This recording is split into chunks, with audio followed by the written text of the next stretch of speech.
बोकारो दिन भर में आज कृष्णा नर्सिंग होम गोलीकांड सुलझा, 3 गिरफ्तार। बोकारो के अस्पताल संचालकों में खौफ पैदा करना था अपराधियों का मकसद। ऐसा करने की उनकी क्यों थी मंशा, कुछ ही पलों में करेंगे खुलासा बोकारो के एसपी। नमस्कार, स्वागत है आपका बोकारो दिन भर में। मैं अजय राज। बोकारो की सुर्खियों में बैंकर्स के हड़ताल का आज था दूसरा दिन, इसकी भी चर्चा करेंगे और चलेंगे जीजीएस ईएसटीसी आग बुझाने के अनोखे तरीके को देखने और सीखने। वेदांता ईएसएल स्टील लिमिटेड द्वारा आयोजित तीरंदाजी चैंपियनशिप में किसने मारी बाजी, खबरों में यह भी होगी। साथ ही साथ ओमिक्रॉन और कोरोना की स्थिति भी जानेंगे। चर्चा और भी खबरों पर करेंगे, लेकिन उससे पहले जान लेते हैं देश दुनिया का हाल। भारत में कोरोना मामले में हो रही बढ़ोतरी। देश में ओमिक्रॉन संक्रमितों की संख्या 100 के करीब। ओमिक्रॉन के खतरे, बढ़ते कोरोना मामले और कई प्रतिभागियों के कोरोना पॉजिटिव पाए जाने के बाद मिस वर्ल्ड 2021 के फिनाले को स्थगित कर दिया गया है। नागालैंड की राजधानी कोहिमा में 14 निर्दोष नागरिकों की मौत पर और AFSPA वैन की मांग को लेकर शुक्रवार को विरोध प्रदर्शन। सुप्रीम कोर्ट ने पश्चिम बंगाल सरकार की ओर से गठित आयोग को पेगासस जासूसी मामले की जांच करने से रोक दिया है। सप्ताह के आखिरी दिन सेंसेक्स 889 अंक और निफ्टी 263 अंक गिरकर हुआ बंद। सोने की कीमत 550 रुपए प्रति 10 ग्राम बढ़ी, तो वहीं चांदी का कीमत भी 900 रुपए प्रति किलोग्राम बढ़ी। अब एक नजर आपके राज्य झारखंड की 3 बड़ी खबरों पर। भारी हंगामे के बाद झारखंड विधानसभा का शीतकालीन सत्र सोमवार तक के लिए स्थगित। शुक्रवार को पूरे दिन सदन में विपक्ष जेपीएससी, बेरोजगारी और बिजली के मुद्दे पर हमलावर रही। लोहरदगा से आजसू पार्टी के पूर्व विधायक कमल किशोर भगत का शुक्रवार को 55 साल की उम्र में निधन हो गया। घर का बंद दरवाजा तोड़कर उनका शव बाहर निकाला गया और गंभीर हालत में पत्नी को रिम्स रेफर किया गया है। बर्फीली हवाओं की वजह से झारखंड में तापमान नीचे गिर गया है। मौसम वैज्ञानिकों के अनुसार 20 दिसंबर के बाद ठंड में और बढ़ोतरी होने की संभावना। तो यह थी देश दुनिया और झारखंड की खबरें। अब नजर डालते हैं बोकारो के 9 प्रखंडों की खबरों पर जो आज सुर्खियों में बनी रही। बोकारो पुलिस ने कृष्णा नर्सिंग होम गोलीकांड मामला 24 घंटे के अंदर सुलझा लेने का दावा किया है। इस मामले में पुलिस ने 3 लोगों को गिरफ्तार भी किया है, जिनमें 2 घटना को अंजाम देने वाले कथित आरोपी और एक अवैध आर्म्स सप्लायर है। पुलिस के अनुसार बोकारो और उसके आसपास के अस्पताल संचालकों के बीच दहशत फैलाने और उनके मन में खौफ पैदा कर रंगदारी वसूलने की मंशा से इस घटना को अंजाम दिया गया था। पुलिस ने गिरफ्तार आरोपियों, जिनका आपराधिक रिकॉर्ड भी है, के पास से पिस्टल, कारतूस और अन्य सामान भी बरामद किया गया। याद दिला दे, बोकारो के सबसे पॉश कॉलोनी कोऑपरेटिव कॉलोनी में बुधवार शाम कॉलोनी के प्लॉट नंबर 128 स्थित कृष्णा नर्सिंग होम के आसपास उस वक्त दहशत का माहौल हो गया था जब नर्सिंग होम से अचानक गोलियों की आवाज़ आई थी। सीसीटीवी में कैद तस्वीरों में एक व्यक्ति को अस्पताल स्टाफ पर गोली चलाते हुए साफ देखा जा सकता है। मामले को गंभीरता से लेते हुए सिटी डीएसपी की अगुवाई में एक एसआईटी का गठन किया गया, जिसने तुरंत कार्रवाई करते हुए 24 घंटे के भीतर ही गोली चलाने वाले कौशल बिहारी और उसके साथी विक्की राम को आर्म्स सप्लाई करने वाले पिंटू वर्णवाल को गिरफ्तार कर लिया है। आरोपी बोकारो के दूसरे अन्य अस्पताल संचालकों से संपर्क कर भी रंगदारी मांग रहे थे। मामला इतना गंभीर था कि शुक्रवार को बोकारो एसपी चंदन कुमार झा ने खुद प्रेस कॉन्फ्रेंस कर जानकारी दी और कांड सुलझा लेने की बात कही।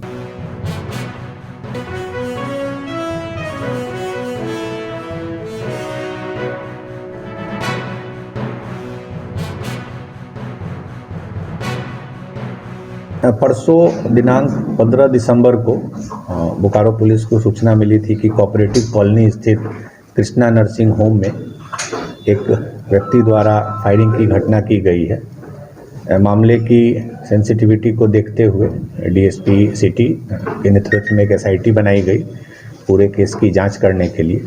तो उसमें पता चला कि जो संचालक हैं उनसे रंगदारी का पैसा मांगा गया था एक व्यक्ति के द्वारा, जिस पर उन्होंने एफआईआर दर्ज कराया कांड संख्या 243/21।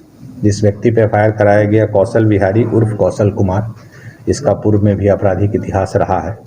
उसके बाद डीएसपी सिटी और थाना प्रभारी सिटी और अन्य थाना प्रभारी हडला और सेक्टर 12 की टीम ने लगातार रेड किया। उसी दिन शाम में हम लोग को कुछ सूचना मिल रही थी कि अपराधी अपना जगह को बदल रहे हैं।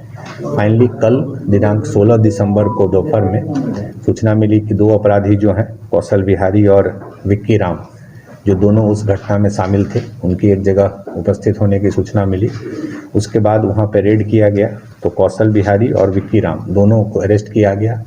दोनों के पास से एक एक पिस्टल रिकवर हुआ है। इन दोनों के कन्फेशन में ये बताया गया कि एक तीसरा आदमी है पिंटू बंडवाल, जिस पे भी आपराधिक इतिहास जिसका भी रहा है पहले, उसने इन लोगों को वेपन सप्लाई किया था। तो इनके बयान पे उस पर भी रेड किया गया तो माराफाड़ी थाना एरिया से पिंटू बंडवाल की गिरफ्तारी हुई और उसके पास से भी एक वेपन रिकवर हुआ है। तो कुल मिला के इस कांड में 3 व्यक्ति की गिरफ्तारी हुई है और 2 पिस्टल, 1 सिक्सर और अन्य चीज़ जो है रिकवर हुए हैं। बाइक भी रिकवर हुआ है जो यूज़ है। बेसिकली इनका था कि जो संचालक हैं उनको धमका के और संचालक लोगों से कुछ पैसा कलेक्ट करने का इनका मनसा था। इनके गिरोह में और कुछ लोग भी शामिल है या किस तरह का गिरोह चलाते हैं? ये जो कौशल विहारी है पहले इसी सिमिलर टाइप के केसेस में अरेस्ट होकर जेल गया है, लेकिन अभी हालिया कुछ दिनों से एक्टिविटी नहीं थी। जैसा इसका कहना है कि अभी ऐसा हम लोग का कोई ऑर्गेनाइज ग्रुप नहीं था, 2-3 ही लोग थे और हम लोग को लगा कि पैसा डराने धमकाने पे मिल जाएगा और इन्होंने 1-2 और भी संचालक से संपर्क साधा था। हम लोग उसको भी वेरीफाई कर रहे हैं। तो गन सप्लाई कौन करता है इन लोगों को? अभी तक के इनके कन्फेशन में तो जो पिंटू बंडवाल है उस पर ही आरोप है, लेकिन हम लोग इसको और भी रिवर्स चेक करेंगे कि आखिर उसको कहाँ से मिलता है। चूँकि अभी कल ही अरेस्टिंग हुई है तो और हम लोग इसमें इन्वेस्टिगेशन में समय में और आगे चीज़ें खुल के आएंगी। बोकारो जिले के सरकारी बैंक के कर्मचारी शुक्रवार को भी बैंकर्स के 2 दिवसीय देशव्यापी हड़ताल में शामिल हुए और बैंक के कामकाज में हिस्सा नहीं लिया। गुरुवार से चल रहे बैंकरों का यह देशव्यापी हड़ताल केंद्र सरकार के कथित गलत नीतियों के विरोध में है। हड़ताल का असर बैंकिंग कार्यों पर पड़ा। बैंकों के कर्मचारियों का आरोप है कि शीतकालीन सत्र में केंद्र सरकार बैंकों की कथित तौर पर निजीकरण के लिए जो प्रस्ताव पारित करना चाहती है वह सरासर गलत है। लॉन्ग लिव आवर यूनिटी, जिंदाबाद जिंदाबाद जिंदाबाद, our unity long live long live. बैंकों का निजीकरण धोखा है, धोखा है, धोखा है। बैंकों का निजीकरण धोखा है, धोखा है, धोखा। पहले दिन के हड़ताल से लगभग बोकारो जिले में 120 से 125 करोड़ का जो कारोबार है वो बाधित हुआ है। इससे आम जनता को परेशानी हो रही है। मैं मानता हूं और मैं आम जनता से एक अपील करना चाहता हूं कि ये परेशानी क्षणिक है।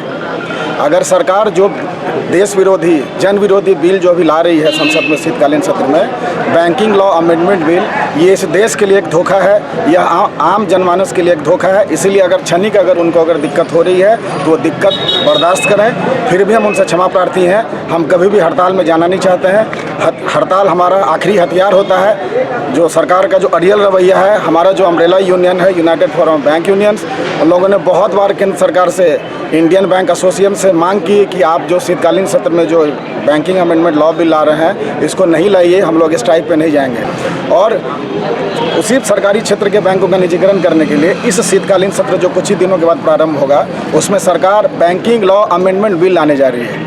इस लॉ का जो मुख्य बिंदु है इसमें क्या है, आप सबों को मालूम होगा कि जो सरकारी क्षेत्र के जो उपक्रम है उसमें कम से कम सरकार की हिस्सेदारी 51% होती है, लेकिन यह जो अमेंडमेंट बिल है इसमें इसे 26% तक लाने की बात हो रही है। और जैसे ही 51% से स्टेक कम हो जाएगा सरकार का तो ये निजी हाथों में चला जाएगा और जितने भी आम जनमानस इस देश के उस संस्था से जुड़े हुए हैं, उस बैंक से जुड़े हुए हैं, उनका जो गाढ़ी कमाई का जो पूंजी है जो जमा किए हुए बैंक में, वो कब खत्म हो जाए, कब वो लूट करके इस देश को भाग के चले जाएंगे, कोई गारंटी नहीं है।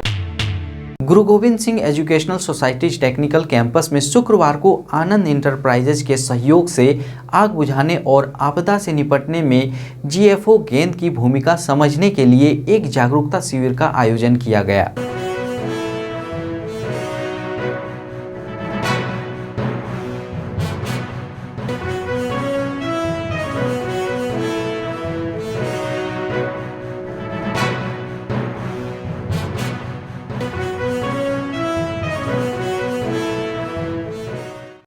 जो होम एक्सटिंग्विशर है, एबीसी है, ट्राई केमिकल पाउडर है, तो हर तरह पर आग पर उसको प्रयोग किया जाता है। हर एक्सटिंग्विशर को देखा जाता है कि किस तरह की आग पर जाएगा। जैसे CO2 है, तो CO2 है जहाँ इलेक्ट्रॉनिक सामान है ज़्यादातर या इलेक्ट्रिक पैनल बोर्ड है वहाँ CO2 यूज करते हैं। और ECP वगैरह है जहाँ मेटल वगैरह पर ज़्यादातर करते हैं, उसको वाइल्ड फायर पर हम न करते हैं। उसी प्रकार से एक नया लॉन्च एक फायर बॉल किया है। 60 डिग्री से भव्यानी लास्ट इसका 60 भी नया निकला रहा है, तो उससे जाएगा 60 डिग्री से 75 डिग्री से अब कैसे जाएगा ब्लास्ट का।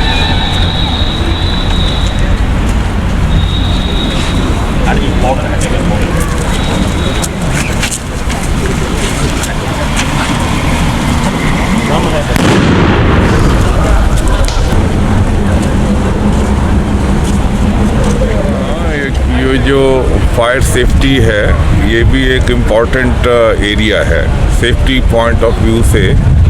और दूसरा ये है कि CBSE AICT ये सभी मतलब उनकी तरफ से ये मैंडेटरी है कि सेफ्टी मेजर्स जितना भी हो है जी वो लेके चलना है। यही कारण है कि हमारे कैंपस के अंदर में दोनों साइड से स्टेप्स है, सीढ़ी भी है और रैंप भी है, सो दैट कि अगर कोई घटना भगवान ना करे इस ढंग की कोई दुर्भाग्यपूर्ण घटना घट जाती है तो उस केस में जो है हम तुरंत इमीडिएटली वो सेफ्टी मेजर्स ले सकें। उसी में एक नया ये सिस्टम आया है जो कि एग्जिस्टिंग सिस्टम से थोड़ा सा एडवांस स्टेज का है, जिसमें ये है कि वो जो एक्सटिंग्विशर होता है फायर का वो कैरी करके और उसके बाद उसको ऑपरेशन में लाना थोड़ा सा डिफ़िकल्ट होता है। ये एक बॉल के रूप में है, जहाँ इस ढंग की कोई घटना घटे उसमें क्या है कि उसके बीच में डाल देने से ये बीच में ब्लास्ट होकर पूरी फायर को ये ख़त्म कर देता है। का लाइफ तो 5 ईयर्स है। 5 ईयर्स है। इसको मतलब कहाँ पर इसको रखना ज़्यादा सुरक्षित रहता है? बेसिकली हम लोग इसको जैसे इलेक्ट्रिक रूम में रखते हैं या जहाँ ज़्यादा UPS रूम में रखते हैं, किचन में रखते हैं, कॉरिडोर में रखते हैं, ऑफिस प्लेसेस में रखते हैं, जहाँ से आग फैलता है।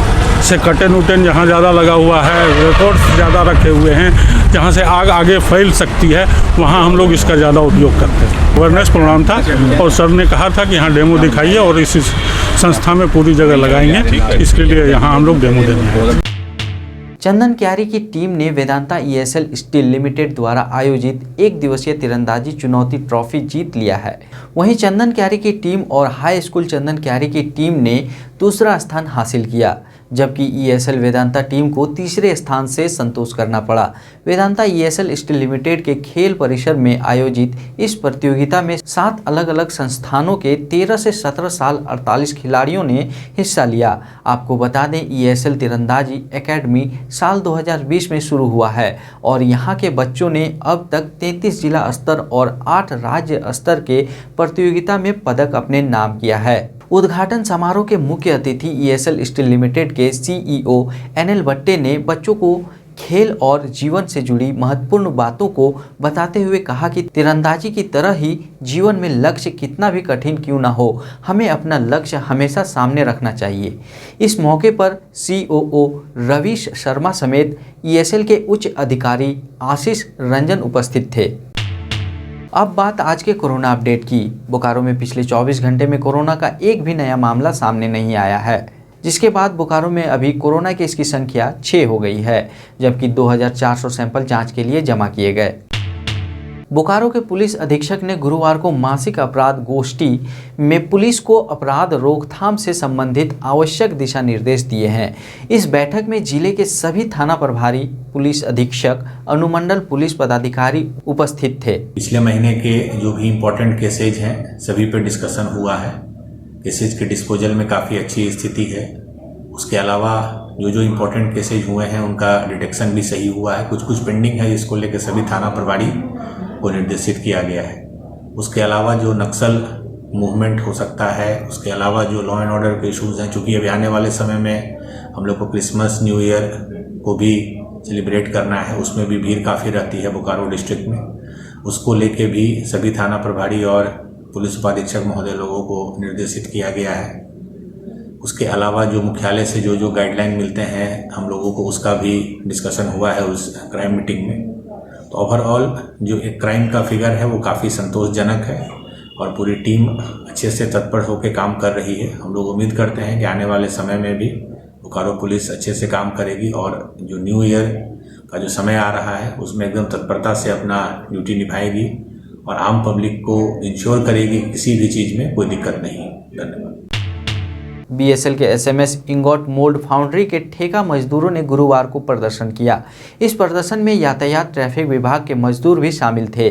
बोकारो इस्पात कामगार यूनियन के जनरल सेक्रेटरी रामाश्रय प्रसाद सिंह ने कहा कि जून माह से उन ठेका मजदूरों को वहां के प्रबंधनों ने काम से बैठा दिया है, लिहाजा मजदूर अब सड़क पर आ गए हैं और आंदोलन करने के लिए मजबूर हैं। रामाश्रय ने आरोप लगाया कि यातायात ट्रैफिक विभाग में भी नियमित वेज रिवीजन के सवाल पर कुछ मजदूरों को बैठा दिया गया है।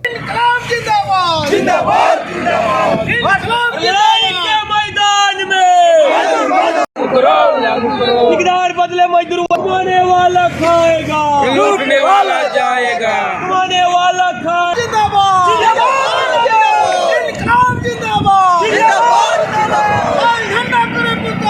जून माह से इंगोट मोल्ड फाउंड्री का मोल्ड बनना बंद हुआ। एसएमएस 1 का इंगोट एसएमएस 1 से जुड़ा हुआ इंगोट मोल्ड फाउंड्री है, जहां मोल्ड का निर्माण होता है। जब ये मोल्ड बनना बंद हो गया तो प्रबंधन ने डिसाइड किया कि सिलेक्ट प्रोपोर्ट के काम को करेंगे। यूनियन उसी समय से आंदोलनरत है। यूनियन का कहना है कि आखिर इंगोट मोल्ड फाउंड्री में कितना मैन पावर चाहिए सिलेक्ट पोर्ट के लिए। इसके लिए कई बार वार्ताएं हुई प्रबंधन से। प्रबंधन इंगोट मोल्ड फाउंड्री, वहाँ के सीजीएम, ईडी वर्ष तक बातें हुई। बात हुआ कि तीनों शिफ्ट में मेन पावर को रखा जाएगा, लेकिन प्रबंधन के इंगोट मोल्ड फाउंड्री के प्रबंधन के मनमानी के कारण अभी तक तीनों शिफ्ट में जो स्लैग पोर्ट का काम होना चाहिए वो नहीं हो रहा है। इसलिए इंगोट मोल्ड फाउंड्री के मजदूर बाहर हैं। वार्ता जारी है, लेकिन अभी तक रास्ता दिखाई नहीं देता है। ऐसी स्थिति में इंगोट मोल्ड फाउंड्री के मजदूर आज रोड पर है, आंदोलनरत हैं। आजसू पार्टी ने गुरुवार को बोकारो जिले में कार्यकर्ता जिला सम्मेलन के दौरान आरोप लगाया है कि झारखंड सरकार को राज्य की जनता की समस्या से कुछ लेना देना नहीं है। गोमिया विधायक और पार्टी के केंद्रीय महासचिव लंबोदर महतो ने कार्यकर्ताओं में जोश भरने का प्रयास करते हुए कहा कि आजसू पार्टी के एक एक सिपाही राज्य की सरकार से आर पार की लड़ाई लड़ने के लिए उठ खड़ी हुई है। ये आजसू पार्टी के केंद्रीय नेतृत्व के आलोक में हम लोगों ने निर्णय लिया है कि वर्ष 2021 में पार्टी के लिए निर्माण वर्ष होगा। हम लोग पूरे राज्य में पंचायत स्तर से लेकर केंद्रीय स्तर तक पार्टी को पूर्ण रूप से संगठित और सशक्त करेंगे, पुनर्गठित करेंगे। फिर से हम लोग इसको उसी दिशा में हम लोग आज यहाँ पर जिला सम्मेलन का था और अभी पूरे राज्य में 16-17 को लगभग सभी राज्य के सभी 24 जिलों में हम लोगों ने जिला सम्मेलन आयोजित करके जिला समिति को गठित या पुनर्गठित करने का काम करते हुए जिला स्तर पर संगठन को सशक्त करने का निर्णय लिया है। और इससे पहले हम लोगों ने प्रखंड कमेटी का पुनर्गठन किया, पंचायत कमेटी का किया और आज हम लोग जिला सम्मेलन का कर रहे हैं। तो निश्चित रूप से 2021 में हम लोग चूँकि अब 21 समाप्ति पर है, तो हम लोग चाह रहे हैं कि पार्टी को पूर्ण रूप से सशक्त करें और 2022 में हम लोग आंदोलन और संघर्ष का रास्ता अख्तियार करते हुए सरकार की विफलताओं को लेकर, जन मुद्दों को लेकर हम लोग सड़क से लेके सरकार के समक्ष और सदन तक आंदोलन करें। अब जान लेते हैं बोकारो जिले का तापमान। आज का अधिकतम तापमान 26 डिग्री सेल्सियस और न्यूनतम तापमान 13 डिग्री सेल्सियस रिकॉर्ड किया गया। आज का कमेंट ऑफ द डे विकास वाल्मीकि द्वारा किया गया है, जिन्होंने 16 दिसंबर को बोकारो टाइम्स के यूट्यूब पर ये कमेंट किया था। उन्होंने लिखा है, लाइफलाइन हॉस्पिटल की न्यूज़ मुझे अच्छी लगी। जो भी माता और बहन लड़की को जन्म देगी उनका सारा बिल माफ़, अच्छी बात है। विकास जी, हमारे साथ जुड़े रहने के लिए आपका बहुत बहुत धन्यवाद। और मैं आपको बताऊं, हम लोग सरोकार की पत्रकारिता करते हैं और हमारे न्यूज़ चैनल का टैगलाइन है द न्यूज़ यू नीड, यानी कि आपकी ज़रूरत की न्यूज़। इसलिए हम आपके ज़रूरत के अनुसार न्यूज़ को दिखाने की कोशिश करते हैं। तो इसी तरह के खबरों के लिए बने रहें हमारे साथ। आप अपने आसपास की घटनाएं और समस्याओं को हमें व्हाट्सएप कर सकते हैं। हमारा व्हाट्सएप नंबर है 9334210302।